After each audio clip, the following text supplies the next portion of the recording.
हरे कृष्णा। जैसे कि आज की हमारी वीडियो का टाइटल है हिरण्यकशिपु वध। जब प्रहलाद महाराज जी ने अपने असुर सहपाठियों को उपदेश दिया और उन्हें समझाया कि भगवान हरि ही धर्म अर्थ काम मोक्ष देने वाले हैं, सभी कुछ भगवान हरि के अधीन है, तो इसलिए भगवान की भक्ति करो।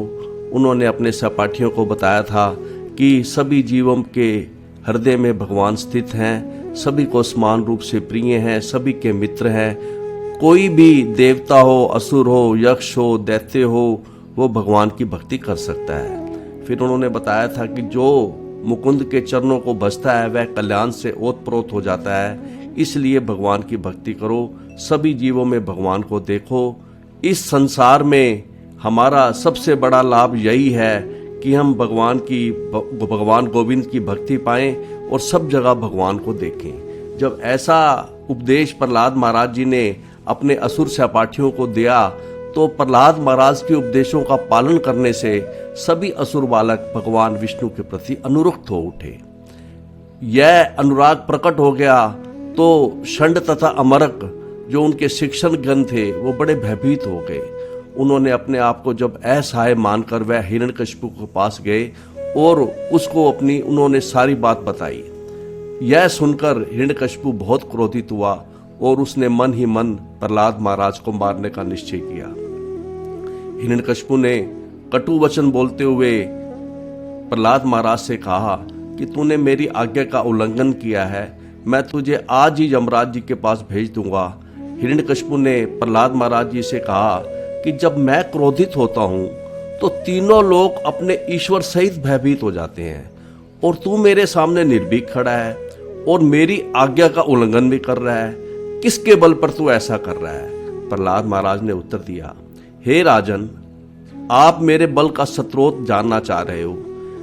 जो मेरे बल का स्रोत अर्थात ईश्वर है वही आपके बल का भी स्रोत है। समस्त प्रकार के बलों का एक ही स्रोत है, भगवान ईश्वर। सभी जीव चाहे अचल हो, ऊंच हो, नीच हो, ब्रह्मा समेत सभी जीव भगवान के इसी बल के अधीन है। भगवान ही परम नियंता है, काल रूप है, उरुक्रम है। सभी व्यक्तियों में इंद्रियों का बल, मानसिक बल, शारीरिक बल, इंद्रियों का प्राण सभी भगवान है। भगवान ही अपनी शक्तियों से इस जगत का सृजन, पालन तथा संहार करते हैं। अतः हे पिताजी, अपने पिता को उपदेश देते हुए प्रहलाद महाराज जी ने कहा कि अतः पिताजी आप आसुरी प्रवृत्ति त्याग दो, अपने मन में समभाव लेके आओ, शत्रु मित्र में भेद मत करो। जब तक कोई व्यक्ति सम नहीं होता तब तक वह भगवान की भक्ति ठीक से नहीं कर पाता। हमारे वास्तविक शत्रु हमारे अनियंत्रित मन तथा इंद्रिय हैं। जब ऐसे उपदेश दिया तो जैसे किसी मूर्ख व्यक्ति को उपदेश दिया जाता है और तो वह अधिक क्रोधित हो जाता है, उसी प्रकार हिरण्यकशिपु भी बड़ा क्रोधित हो गया और उसने प्रहलाद महाराज को बोला कि तुम मृत्यु के इच्छुक हो, जो इतनी अति मात्रा में डींगे हाँक रहे हो, मानो तुमने तो इंद्रियां जीत ली हो और तुम्हारे पिता ने ना जीती हो। और हिरण्यकशिपु अपने पुत्र से इस प्रकार बोला, रे मूर्ख, मेरे अतिरिक्त अगर कोई ऐसे जो तूने परम पुरुष का वर्णन किया है, जो ईश्वर है, सर्वव्यापी है, सर्वत्र है, अगर वो सर्वव्यापी सर्वत्र है तो वह इस खंबे में भी उपस्थित होगा। इस खंबे में उपस्थित क्यों नहीं है? प्रहलाद महाराज जी ने कहा, नहीं, भगवान इस खंबे में भी उपस्थित है। तो ऐसा जब उत्तर प्रहलाद महाराज जी ने कहा तो हिरण्यकशिपु ने कहा कि मैं तेरा सिर आज तेरे शरीर से अलग कर दूंगा, छीन कर दूंगा। अब मैं ये देखता हूं कि तुम्हारा ईश्वर कैसे तुम्हारी रक्षा करता है। ऐसा कहकर अब उसने मुट्ठी से, घूंसे से खंबे पर प्रहार किया। उस खंबे के भीतर एक ऐसी भयानक ध्वनि हुई, ऐसा प्रतीत हुआ कि ब्रह्मांड के आवरण में क्रैक आ गया है और वह ध्वनि ब्रह्मा आदि देवताओं के निवास तक पहुंच गई। देवताओं ने सोचा कि अब हमारे लोगों का विनाश होने जा रहा है। उस भयानक ध्वनि को सुनकर हिरण्यकशिपु समेत जो असुरों के अन्य नेतागण थे वो भी भयभीत हो गए। उन्होंने ध्वनि तो सुनी पर ध्वनि के स्रोत को नहीं देख पाए। जब वह ध्वनि के स्रोत को देखने के लिए इधर उधर हिरण्यकशिपु देख रहा था तो भगवान अपने भगत, अपने दास प्रहलाद महाराज जी के वचनों को सिद्ध करने के लिए कि भगवान सर्वत्र हैं, भगवान कण कण में हैं, भगवान सर्वव्यापी हैं, सभी जीवों के मध्य भी हैं तथा सभी तत्वों के मध्य भी हैं, कण कण में हैं, ऐसा सिद्ध करने के लिए भगवान उस सभा के भीतर बड़े अद्भुत रूप से उस खंबे के मध्य से ऐसे अद्भुत रूप में प्रकट हुए जो कि ना तो किसी पशु का था ना किसी मनुष्य का था। हिरण्यकशिपु यह देखकर बड़ा आश्चर्यचकित हो गया, ये कैसा प्राणी है जो आधा पुरुष है आधा सिंह है, ऊपर से सिंह है और नीचे से पुरुष है। तो जब ऐसा रूप उसने देखा तो आज का हम भागवत चर्चा शुरू कर रहे हैं कि नारद महाराज जी युधिष्ठिर महाराज जी को बता रहे हैं कि जब भगवान का ऐसा रूप देखा हिरण्यकशिपु ने तो बड़ा आश्चर्यचकित हो गया। और जब ऐसा मीमांस समानस्य समुत्थित अग्रत है, जब ऐसा रूप भगवान का प्रकट हुआ उसके समक्ष, समुत्थित समक्ष नरसिंह रूप जब भगवान का प्रकट हुआ, बड़ा ही भयानक रूप था। उस भयानक रूप का वर्णन किया गया है। भगवान का भयानक रूप कैसा था? तो नारद जी कहते हैं कि प्रतप्त चामिकर, भगवान का जो भगवान ने नरसिंह अवतार लिया उसका रूप कैसा था? प्रतप्त चामिकर, उनका रूप ऐसा था जैसे पिघले हुए सोने की तरह, चामिकर सोना। चंड लोचनम, उनकी भयानक आंखें थी। स्फुरत सटा केशर, उनके जो गर्दन के बाल थे, भगवान के जो गर्दन के बाल थे चमकते हुए थे। जम्भृत आननम, उनका मुंह फैला हुआ था। उसके बाद बताया गया है कराल दृष्टम, उनके दांत जो है बड़े भयानक थे। करवाल चंचल, उनकी जो जिब्बा थी शुर अंत जिब्बम, करवाल चंचल शुर अंत जिब्बम, उनकी जो जिब्बा थी वो चंचल थी, छुरे की तरह, नोक की तरह वो इधर उधर घूम रही, जैसे तलवार घूमती है इधर उधर युद्ध के अंदर, ऐसे ही उनकी जिब्बा जो है वो मुंह के कोरों को वो छू रही थी। ब्रकटी मुख उल्बनम, उनका मुख बड़ा ही भयानक था। स्तब्ध ऊर्ध्व कर्णम, उनके जो कर्ण थे, भगवान का जो रूप था, जो नरसिंह अवतार भगवान ने प्रकट किया, उसका जो रूप था, उससे जो कान थे वो बड़े स्थिर तथा खड़े हुए थे। गिरी कंदर अद्भुत व्यातस्य नासम, जो उनके नथुने थे वो ऐसे थे कि खुले हुआ पर्वत की गुफा जैसे लग रहे थे। हनु भेद भीषणम, उनके जबड़े फैले हुए थे। और उनकी दिव्य स्पर्श अर्थात उनकी काया जो है वो आकाश को स्पर्श कर रही थी।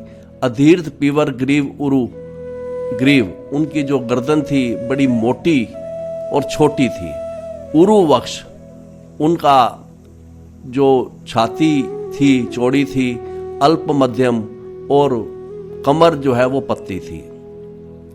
चंद्र अंशु गोरे, उनकी जो चंद्रमा के किरणें के समान छुरितम, उनकी रोहें जो है वो चंद्रमा के किरणों के समान थे। विश्वक भुज अनीक शतम नक आयुधम, और भगवान जो है वो ऐसे प्रतीत हो रहे थे, उनकी भुजाएं चारों दिशाओं में फैले सैनिकों की टुकड़ियों से मिलती जुलती थी। तो इसके सरलार्थ में गुरु महाराज जी ने लिखा कि कैसा रूप प्रकट किया भगवान ने। हिरण्यकशिपु ने अपने समक्ष खड़े नरसिंह देव के रूप का निश्चय करने के लिए भगवान के रूप को ध्यान से देखा। भगवान का रूप पिघले सोने के सदृश था। भगवान का रूप पिघले सोने जैसा था, जिसकी क्रुद्ध आंखों के कारण जो पिघले स्वर्ण से मिलती थी वह रूप अत्यंत भयानक लग रहा था। उनके चमकीले अयाल, जो गर्दन के बाल थे, बड़े ही उनके चमकीले थे। उनके भयानक मुखमंडल के आकार का फैला रहे थे। उनके दांत मृत्यु जैसे भयानक थे। भगवान के ये दांत दिखाए गए हैं, मृत्यु जैसे भयानक थे। उनकी उस्तरे जैसी तीक्ष्ण जीभ लड़ाई में तलवार के समान इधर उधर चल रही थी। भगवान की जीभ का वर्णन है। फिर उनके कानों का वर्णन है कि उनके कान बड़े ही स्थिर तथा खड़े थे, और उनके नथुने तथा खुला मुख पर्वत की गुफा जैसे लग रहे थे। उनके जबड़े फैले हुए थे जिससे भय उत्पन्न हो रहा था। उनका समूचा शरीर आसमान को छू रहा था। उनकी गर्दन अत्यंत छोटी तथा मोटी थी। उनकी छाती चौड़ी थी और कमर पतली थी। उनके शरीर के रोए चंद्रमा की किरणों के समान श्वेत लग रहे थे। उनकी भुजाएं चारों दिशाओं में फैले सैनिकों की टुकड़ियों से मिलती जुलती थी जब वे असुर, धूर्तों तथा नास्तिकों का अपने शंख, चक्र, गदा, कमल, अन्य प्राकृतिक अस्त्रों से वध कर रहे थे। भगवान की असंख्य भुजाएं थी और भगवान सैनिकों का वध करते हुए प्रतीत हो रहे थे। अब जब ऐसा रूप देखा हिरण्यकशिपु ने, तो अगले श्लोक में नारद जी कह रहे हैं, वो सोचता है, हिरण्यकशिपु कहता है कि प्रायन में अयम हरिणा उरुमायना, कहते हैं कि शायद जो ये रूप जो हरि, भगवान हरि जो उरुमायना है, ज़्यादा अत्यधिक योग शक्ति वाली है, वो कहता है कि उसने सोचा हिरण्यकशिपु ने कि हरि ने ऐसा जो रूप बनाया है वो शायद उसने मेरे वध के लिए ही उसने प्रयोजन से ऐसा किया है। उसने मेरा वध करने के लिए योजना बनाई है। फिर कहता है कि ऐसी योजना बनाने से क्या लाभ, भी मैंने तो ब्रह्मा जी से वर प्राप्त कर रखा है, मेरी मृत्यु हो नहीं सकती, और ऐसा कौन है जगत में जो मेरे से युद्ध कर सकता है, ऐसा उसने मन ही मन कहा। और एवं ब्रुवन, ऐसा मन ही मन कहते हुए उसने अपनी गदा आयुध ले ली। गदा लेकर और नदन जोर से गर्जना करते हुए उसने भगवान नरसिंह के प्रति जैसे कोई दैत्य कुंजर, जैसे कोई हाथी के तुल्य उस हिरण्यकशिपु जो जिसकी तुलना हाथी से की गई है, उसने भगवान के ऊपर आक्रमण किया। तो इसके सरलार्थ में गुरु महाराज जी लिखते हैं कि हिरण्यकशिपु ने मन ही मन कहा, अत्यधिक योग शक्ति वाले भगवान विष्णु ने मेरा वध करने के लिए यह योजना बनाई है, किंतु ऐसा प्रयास करने से क्या लाभ है, भला ऐसा कौन है जो मुझसे युद्ध कर सकता है। ऐसा सोचते हुए हाथी के समान हिरण्यकशिपु ने अपनी गदा उठाकर भगवान पर आक्रमण कर दिया। जब भगवान के ऊपर आक्रमण हिरण्यकशिपु ने किया तो अगले श्लोक में बताया गया, नारद जी कहते हैं कि अलक्षित अग्नो पतित पतंगम, कहते हैं कि जैसे एक पतंगा है, पतंगम, वो अग्नि में गिर जाता है और अग्नि में गिरकर अदृश्य हो जाता है, उसी तरह से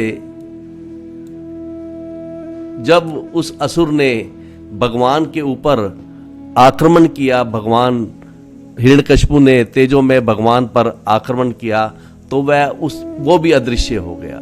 जिस तरह अग्नि के अंदर कोई पतंगा गिर जाए तो वो अदृश्य हो जाता है, उसी तरह से हिरण्यकशिपु ने जब भगवान पर आक्रमण किया तो वो भी अदृश्य हो गया। और कहते हैं नारद जी, ना तत् विचित्रम, यह कोई आश्चर्यजनक बात नहीं है। खलु सत्व, भगवान जो है सदैव सतोगुणों की सत्यवधान्वी, सतोगुणों के धाम है, भगवान सदैव सतोगुणों की स्थिति में रहते हैं। और ऐसा भगवान ने सब तेज सा यह नो पूरा अभिपदय तम है। भगवान ने प्राचीन काल में सृष्टि जब हुई थी तो उन्होंने अपने आध्यात्मिक तेज से पूरे अंधकार को निगल लिया था। पूरा अपिपद तम है, भगवान ने पूरे अंधकार को निगल लिया था।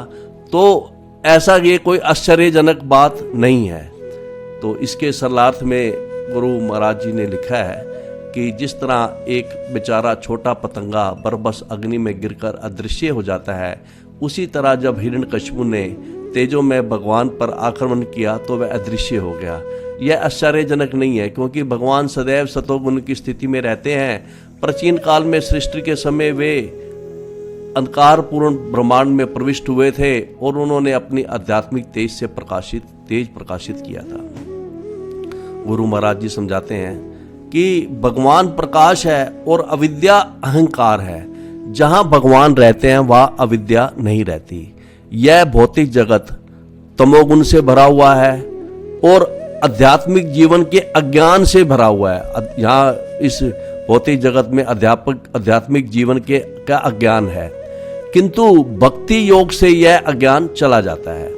भगवान का प्रकट्य यहाँ पर इसलिए हुआ क्योंकि प्रहलाद महाराज ने भक्ति योग प्रदर्शित किया, और ज्यों ही भगवान प्रकट हुए त्यों ही हिरण्यकशिपु के रजोगुणों तथा तमोगुणों का प्रभाव जाता रहा, क्योंकि भगवान का शुद्ध सतोगुण या ब्रह्म जो तेज था भगवान का, वो सतोगुण शुद्ध सतोगुण प्रदान हो गया। इस प्रखर तेज के समक्ष हिरण्यकशिपु अदृश्य हो गया, अर्थात उसका प्रभाव नगण्य हो गया। तो जब ऐसा अदृश्य हो गया भगवान के तेज के आगे हिरण्यकशिपु, तो अगले श्लोक में नारद जी कहते हैं, ततः अभिपदय अभ्यनत महाअसुर है। उस महाअसुर जो था उसने अत्यंत क्रोधित होकर, रुषा बड़ा क्रोधित होकर नरसिंह भगवान नरसिंहम गद्या उरुवेग्या, उसने अपनी गदा से बड़ी ही तेज गति से भगवान पर आक्रमण किया। तम विक्रंतम, और उसको भगवान ने अपना शौर्य दिखाते हुए, तम उसको अपना शौर्य, भगवान अपना, इस पंक्ति में भगवान अपना शौर्य दिखा रहे हैं। सै गदम, उसको गदा सहित, भगवान जो कि गदाधर हैं, उसने हिरण्यकशिपु को गदा सहित यदा एघ्रीत, ऐसे पकड़ लिया जैसे महाउर्गम, जैसे किसी सांप को कोई तार्क्ष्य सुत अर्थात गरुड़ जी, जो कि तार्क्ष्य जी के पुत्र जिनको कहा जाता है, जिस तरह गरुड़ कोई महान सर्प को पकड़ लेता है, उसी तरह से भगवान ने अपना शौर्य दिखाते हुए जो भगवान गदाधर है उसको गदा सहित पकड़ लिया। तो इसके सरलार्थ में गुरु महाराज जी लिखते हैं, तत्पश्चात अत्यंत क्रुद्ध उस महान असुर हिरण्यकशिपु ने तेजी से नरसिंह देव पर अपनी गदा से आक्रमण किया और उन्हें मारने लगा, किंतु भगवान नरसिंह देव ने उस महान असुर को अपनी उसी गदा समेत इसी तरह पकड़ लिया जिस तरह गरुड़ किसी सांप को पकड़ ले। और भगवान ने अब क्रीड़ा करते हुए, विक्रीडित है, खेलते हुए भगवान ने खेलते हुए सै तस्य हस्त उल्कित तदा असुर, भगवान ने लीला करते हुए खेलते हुए उसको एक अवसर दिया। हस्त उत्कलित तदा असुर, उसको असुर को अपने हाथ से छूट जाने का एक अवसर भगवान ने दिया। जिस तरह से यत अहि गरुत्मत, जैसे कोई सांप है वो एक बार गरुड़ जी के हाथ से छूट जाए। तो नारद जी कहते हैं, हे भारत के महान पुत्र युधिष्ठिर, जब नरसिंह देव ने हिरण्यकशिपु को अपने हाथ से छूट जाने का अवसर दे दिया, जिस तरह से कभी कभी गरुड़ सांप के साथ खिलवाड़ करते हुए उसे अपने मुंह से सरक जाने देते हैं, तो इसको जब देखा, किन्होंने देखा, अमरगण अर्थात देवतागण जो कि छुपे हुए थे बादलों के पीछे घनच्छदा, उन्होंने जब ऐसा देखा तो इन्होंने उसको बड़ा ही असाधु माना, उन्होंने इसको अच्छा नहीं समझा, इस घटना को शुभ नहीं माना। तो इसके सरलार्थ में गुरु महाराज जी लिखते हैं कि हे भरत के महान पुत्र युधिष्ठिर, जब नरसिंह देव ने हिरण्यकशिपु को अपने हाथ से छूट जाने का अवसर दे दिया, तो जिस तरह से कभी कभी गरुड़ सांप के साथ खिलवाड़ करते हुए उसे अपने मुंह से सरक जाने देता है, तो सारे देवताओं ने जिनके निवास स्थान उनके हाथों से निकल चुके थे।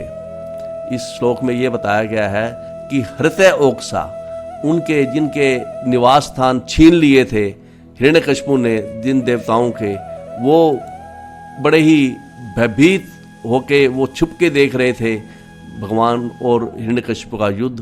तो जिनके निवास स्थान उनके हाथों से निकल चुके थे और जो असुर के भय से बादलों के पीछे छुपे थे, उन्होंने इस घटना को शुभ नहीं माना। निस्संदेह वे अत्यधिक विचलित थे। जब हिरण्यकशिपु भगवान नरसिंह के चंगुल में था और मार डाल जाने वाला था, तो भगवान ने उसे अपने चंगुल से सरक जाने का अवसर दिया खेलते हुए। देवताओं ने इस घटना को पसंद नहीं किया। क्यों? क्योंकि वे हिरण्यकशिपु से बहुत डरे हुए थे। वे जानते थे यदि किसी तरह हिरण्यकशिपु बच गया और भगवान के हाथों से चंगुल से छूट निकला और उसने यह देख लिया कि सभी देवता उसकी मृत्यु की बड़ी हर्ष के साथ प्रतीक्षा कर रहे हैं और बादलों के पीछे छुप कर देख रहे हैं, तो वह निश्चित ही हमारे से बदला लेगा, इसलिए वे बड़े ही भयभीत थे। तो जब ऐसा छूट गया भगवान के हाथों से, तो उसको भी बड़ा ही अहंकार फिर आ गया उसके अंदर, हिरण्यकशिपु के अंदर। तब में माने निज वीर्य शंकितम, उसने यह सोचते हुए कि भगवान मेरे शौर्य से भयभीत हो गए हैं, निज वीर्य शंकितम, उसने यह सोचते हुए कि भगवान उसके शौर्य से, उसके पराक्रम से डर गए हैं। यत हस्त मुक्त है, जो उसको ये अवसर मिला है भगवान के हस्तों से, हाथ से मुक्त होने का। नर हरिम महासुर, तो उस असुर ने क्या किया, पुनः तम असज्जत खड़क चर्मनी, उसने जब वो उसकी थकावट दूर हो गई, गतय श्रम है, तो उसने एक तलवार और ढाल लेकर पुनः प्रगह बड़े तेज वेग के साथ उसने पुनः भगवान के ऊपर आक्रमण किया। तो इसके सरलार्थ में गुरु महाराज जी लिखते हैं कि जब हिरण्यकशिपु नरसिंह देव के हाथों से छूट गया और उसे यह मिथ्या विचार हुआ कि भगवान उसके शौर्य से डर गए हैं, अतएव युद्ध से थोड़ा विश्राम करके उसने अपनी ढाल तलवार निकाली और फिर से अत्यंत बलपूर्वक भगवान पर आक्रमण कर दिया। तो अब कैसे उसकी क्या स्थिति थी, पहली 2 लाइनों में, पंक्ति में उनका वर्णन है कि उसकी हिरण्यकशिपु की क्या स्थिति थी। तम शेन वेगम, वह बाज की तरह, बाज की गति से चल रहा था, कभी ऊपरी अधः, कभी ऊपर जाता था, कभी नीचे जाता था। शत चंद्र वर्तम भी, अपनी तलवार तथा 100 चंद्रमा जैसे चिन्हों से युक्त ढाल को भांजते हुए वो तेजी से कभी ऊपर जाता, कभी नीचे जाता। और किसी अछिद्रम, उसने किसी तरह का स्थान छोड़े बिना वो हिरण्यकशिपु बाज की गति से कभी आकाश में जाता, कभी पृथ्वी पर जाता, और किसी प्रकार का वार करने की संभावना छोड़े बिना वह अपनी तलवार ढाल से अपनी रक्षा कर रहा था। तो अगली 2 पंक्तियों में भगवान की स्थिति का वर्णन है, भगवान का वर्णन है, भगवान नरसिंह का वर्णन है। भगवान ने कृत्वा अट्टहासम, भगवान ने क्या किया, एक बहुत भयानक तीखी जोर की हंसी की, और ऐसी भयानक वो हंसी थी, ऐसी तीर गर्जना थी भगवान की कि निमिलित वो सभी हिरण्यकशिपु उस हंसी से, जोर की हंसी से, उस तीर गर्जना से वो बिल्कुल भयभीत हो गया, और उसने अपनी आंखें उसने बंद कर ली, और जब उसने अपनी आंखें बंद कर ली तो भगवान जग रहे, भगवान ने उसको, शक्तिशाली भगवान ने उसको पकड़ लिया।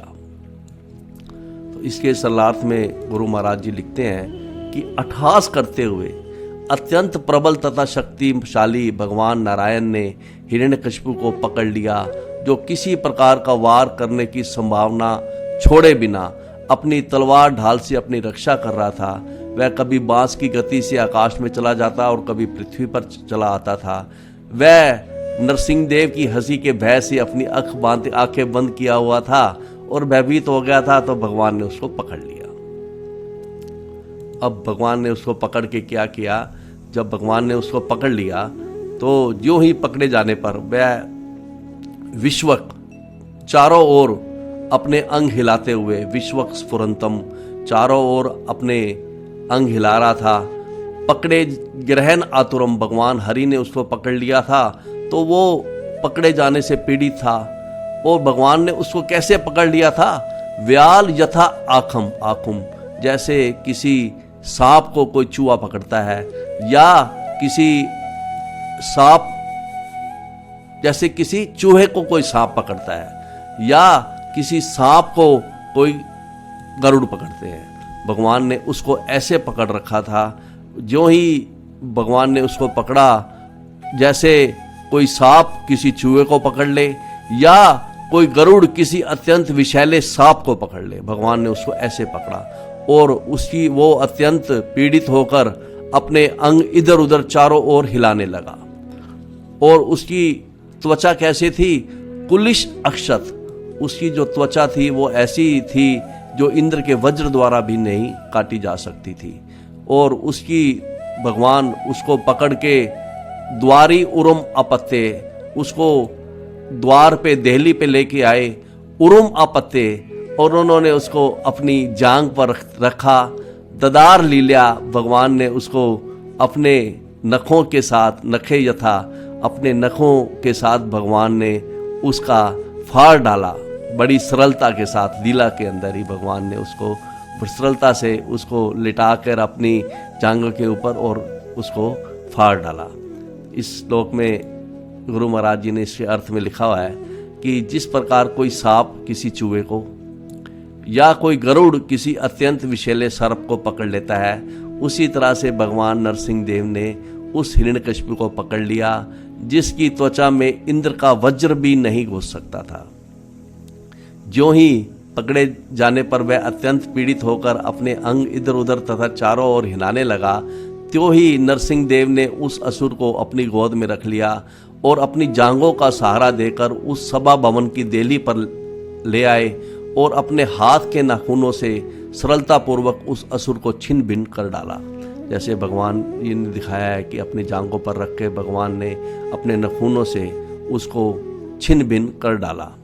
हिरण्यकशिपु को ब्रह्मा जी से वरदान था कि वह किसी, ना तो कोई उसको मनुष्य मार पाए, ना कोई उसको पशु मार पाए। तो भगवान ने ब्रह्मा जी के वचनों का मान रखते हुए एक नरसिंह अवतार लिया, जो कि आधा पशु था और आधा मनुष्य था। उन्होंने ब्रह्मा जी के वचनों को अक्षत रखने के लिए ब्रह्मा जी से उसने वरदान लिया था कि वह ना तो स्थल पर मरेगा ना आकाश में मरेगा।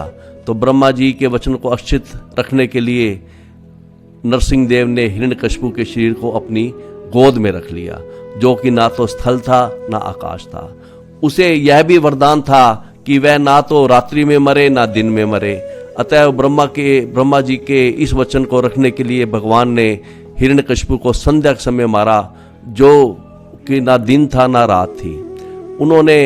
हिरण्यकशिपु ने ब्रह्मा जी से यह भी वर प्राप्त कर रखा था कि वह ना तो किसी हथियार से मरे, ना किसी मृत या जीवित व्यक्ति के द्वारा। अतएव ब्रह्मा जी के वचनों का रखने के लिए भगवान नरसिंह देव ने हिरण्यकशिपु के शरीर में अपने नाखून घुसेड़ दिए, जो तो ना तो हथियार थे ना ही मृत या जीवित थे। ब्रह्मा जी के समस्त वरदानों को अक्षत बनाए रखने के लिए भगवान नरसिंह देव ने उस महान असुर हिरण्यकशिपु को बड़ी ही सरलता से मार डाला। और भगवान को आगे भगवान की क्रोध का वर्णन है। भगवान ने जब हिरण्यकशिपु का वध कर दिया तो भगवान के क्रोध का वर्णन है इस श्लोक में।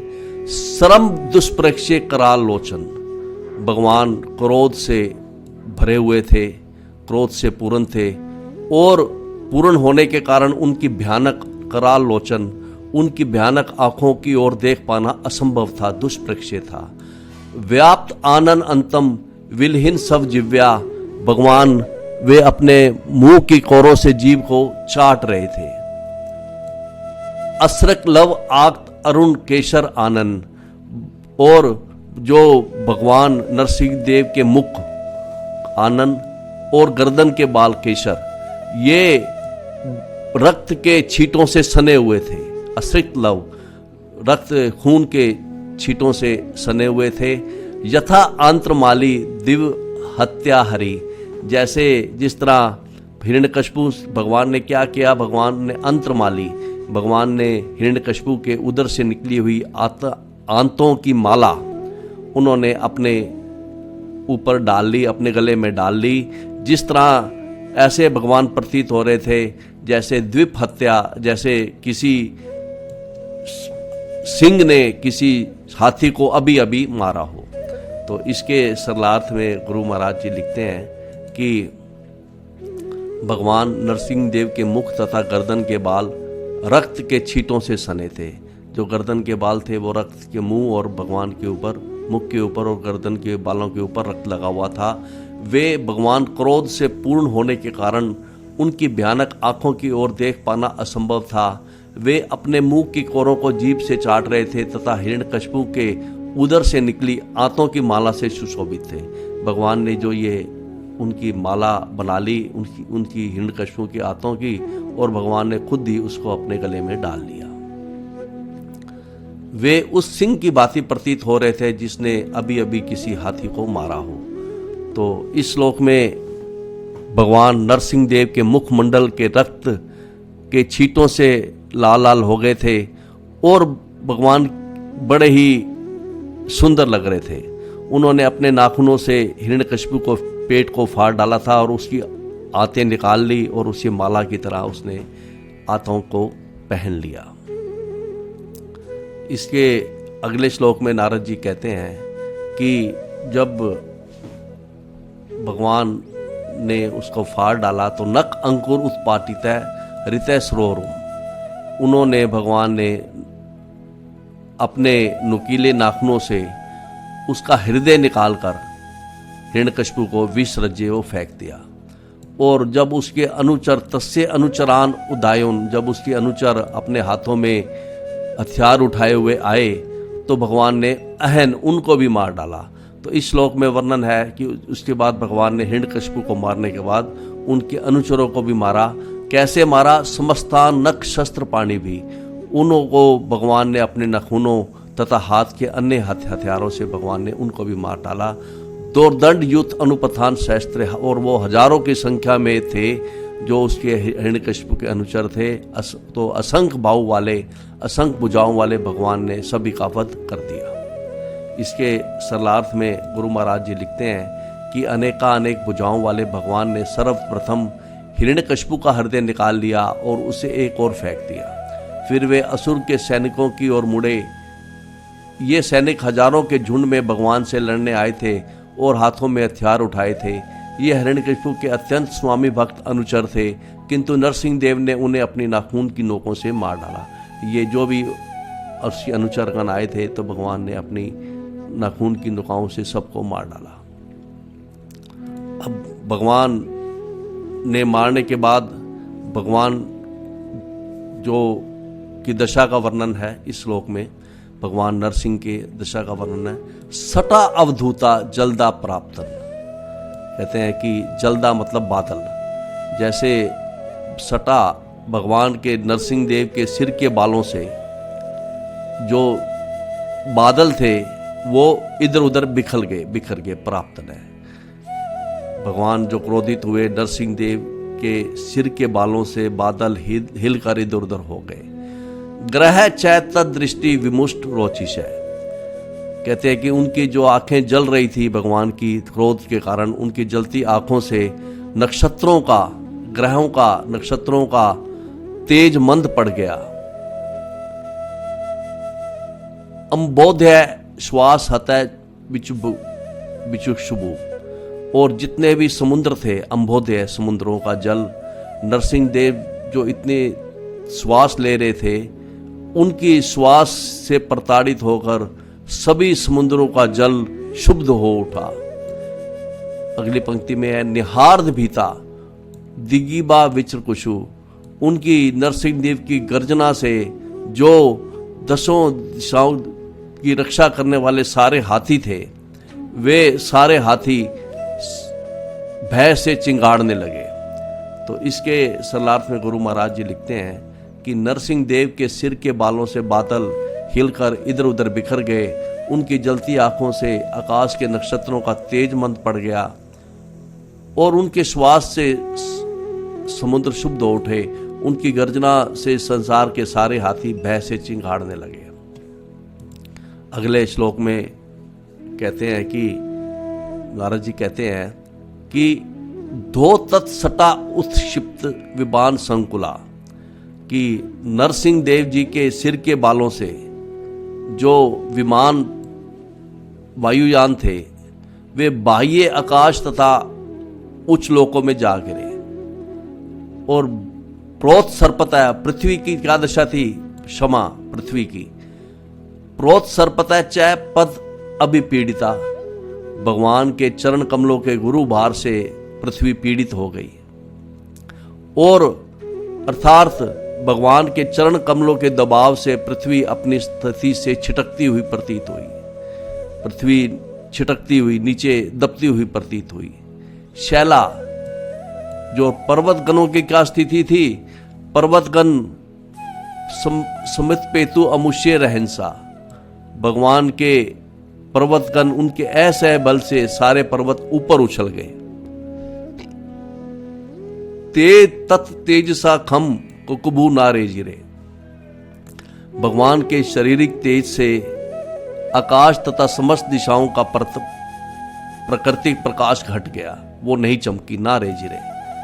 भगवान के शारीरिक तेज से आकाश तथा समस्त दिशाओं का प्राकृतिक प्रकाश घट गया।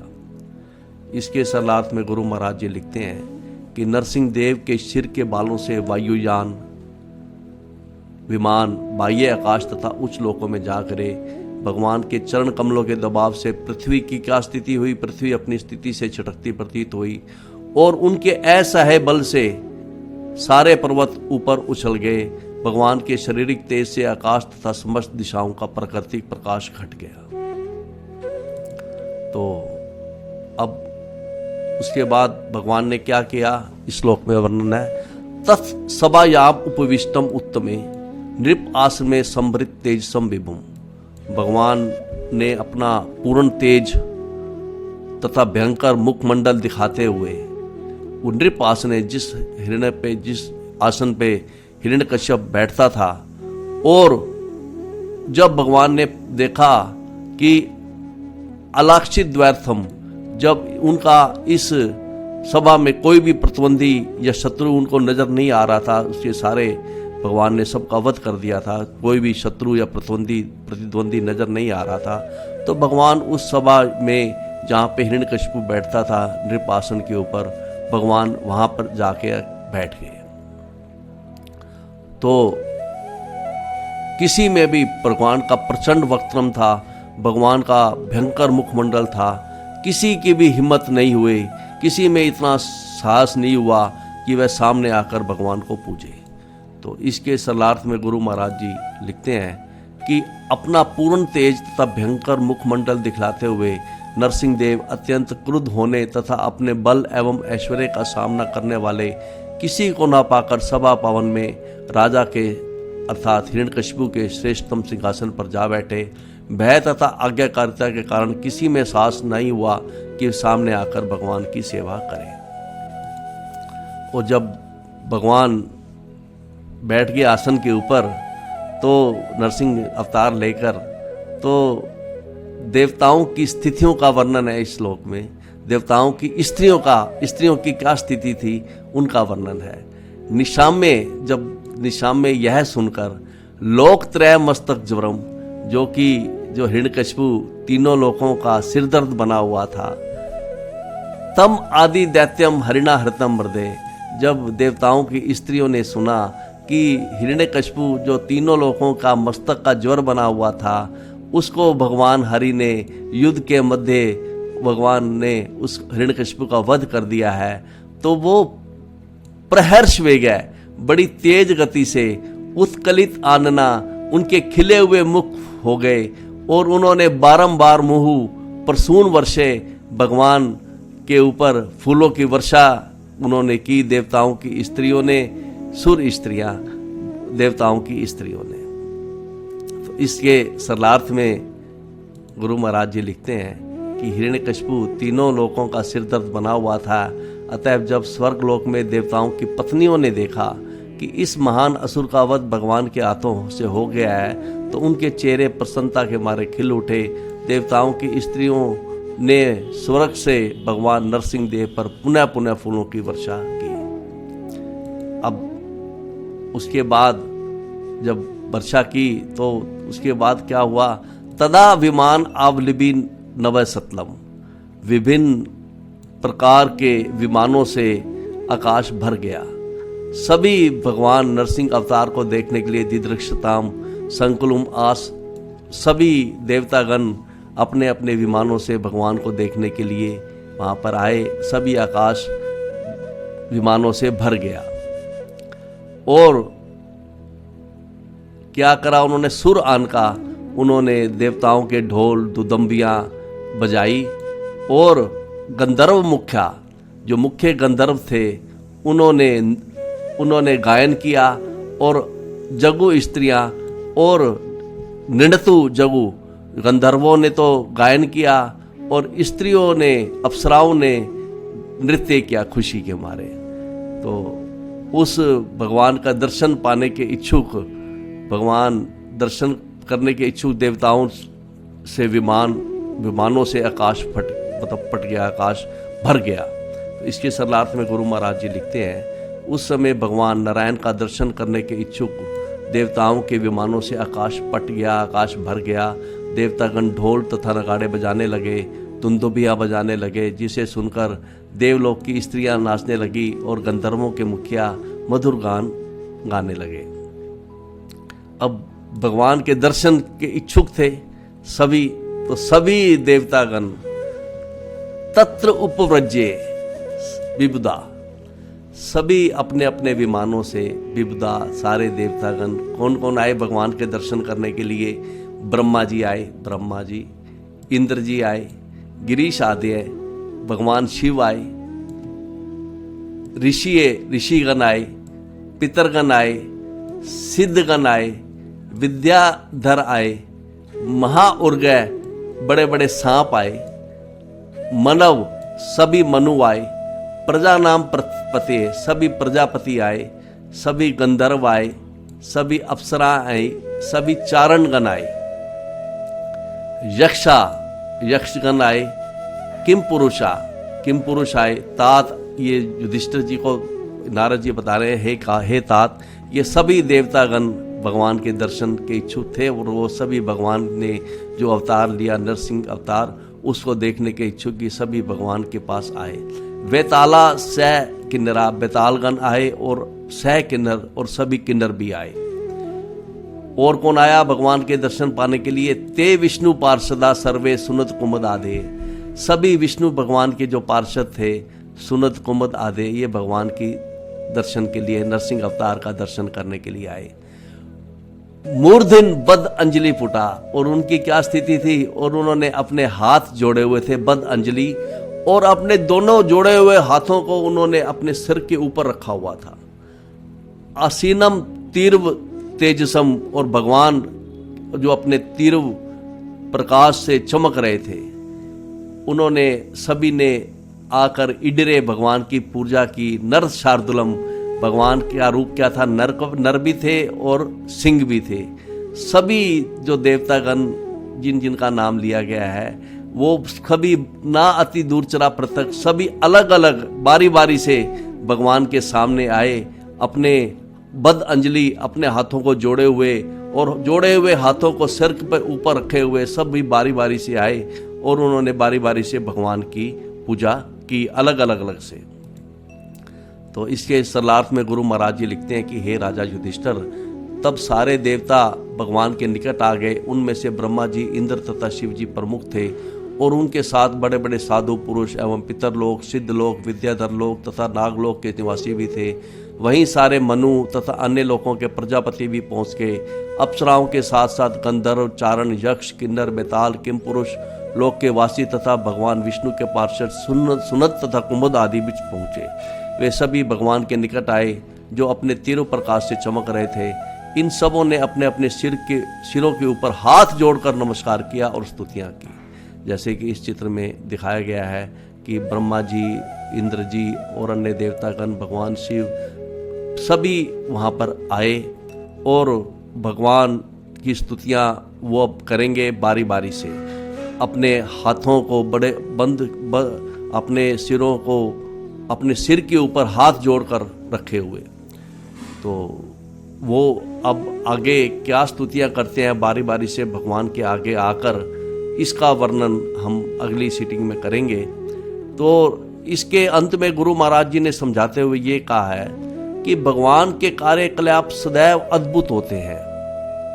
यद्यपि ये जो हिरण्यकशिपु और हिरण्याक्ष ये जय तथा विजय ही थे। यद्यपि जय तथा विजय उनके पार्षद थे और विश्वस्त मित्र थे, किंतु उन्हें शापवश असुर का शरीर धारण करना पड़ा। यही नहीं, ऐसे ही एक प्रहलाद महाराज जो कि महाभागवत थे, उनका जन्म असुर परिवार में हुआ। मतलब गुरु महाराज जी कहते हैं कि एक जो उनके पार्षद थे वो तो असुर बने, और जो भगत था प्रहलाद महाराज, उसका जन्म असुर परिवार में हुआ। प्रहलाद महाराज को महाभागवत का आचरण प्रदर्शित करने के लिए जन्म लेना पड़ा, तो भगवान को उसी असुर का वध करने के लिए नरसिंह अवतार लेना पड़ा। तो ऐसा गुरु महाराज जी कहते हैं कि ये सब भगवान की इच्छा से हुआ। अतः ऐसा कौन होगा जो भगवान के दिव्य कार्यकलापों को समझ सके? भगवान के दिव्य कार्यकलापों को कोई नहीं समझ सकता। तो अब अगली सीटिंग में हम देंगे कि बारी बारी से सभी देवतागण आएंगे और भगवान नरसिंह की स्तुतियाँ करेंगे। इसको हम अगली सीटिंग में लेंगे। तब तक के लिए हरे कृष्णा।